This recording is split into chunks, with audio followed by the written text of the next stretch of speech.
திருச்சிராப்பள்ளி மாவட்டத்தில் உள்ளது தொட்டியம் பேரூராட்சி. திருச்சி நாமக்கல் தேசிய நெடுஞ்சாலையில் அமைந்துள்ளது. இந்த பேரூராட்சி பகுதிகளில் உள்ள குப்பை கழிவுகள் சேகரிக்கப்பட்டு தொட்டியத்தில் இருந்து அரங்கூர் செல்லும் சாலையில் சங்கிலி கருப்பு கோவில் அருகில் மழை போல் குவித்து வருகின்றனர். பேரூராட்சி நிர்வாகம் மட்டுமின்றி சில தனியார் நபர்களும் தங்கள் பகுதியில் உள்ள குப்பை மற்றும் கழிவுப் பொருட்களை இதே இடத்தில் கொட்டி வருகிறார்கள். இந்த குப்பை கிடங்கில் இருந்து கழிவுகளை தொட்டிய பேரூராட்சி நிர்வாகம் தினமும் தீ வைத்து எரித்து வருகிறார்கள். இதனால் கொழுந்துவிட்டு எரியும் தீயின் மூலம் புகை மூட்டம் விண்ணை முட்டும் அளவுக்கு பரவி வருகிறது.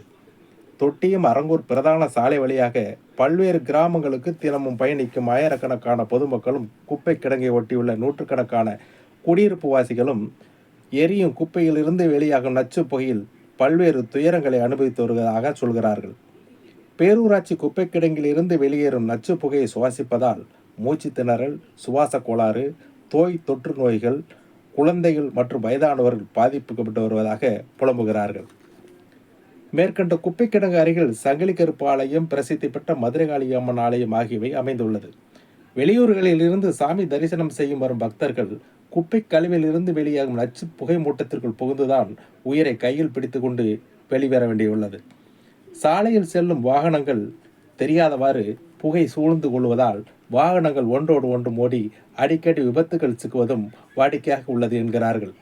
ஒருபுறம் மாசு கட்டுப்பாடு, சுற்றுச்சூழல் பாதுகாப்பு என்றெல்லாம் அரசு விழிப்புணர்வு கூட்டங்களை மக்களுக்காக செய்து வருகிறது. ஆனால் தொட்டியம் பேரூராட்சி நிர்வாகமோ சுற்றுச்சூழலுக்கு கேடு உண்டாக்குவதுடன் மக்களின் உயிருக்கும் உழைவைக்கும் விதத்தில் மெத்தனத்துடன் செயல்பட்டு வருவது பேரூராட்சியில் வசிக்கும் மக்கள் மட்டுமின்றி சுற்று வட்டார கிராம மக்கள் மத்தியில் கோபத்தை ஏற்படுத்தியுள்ளது.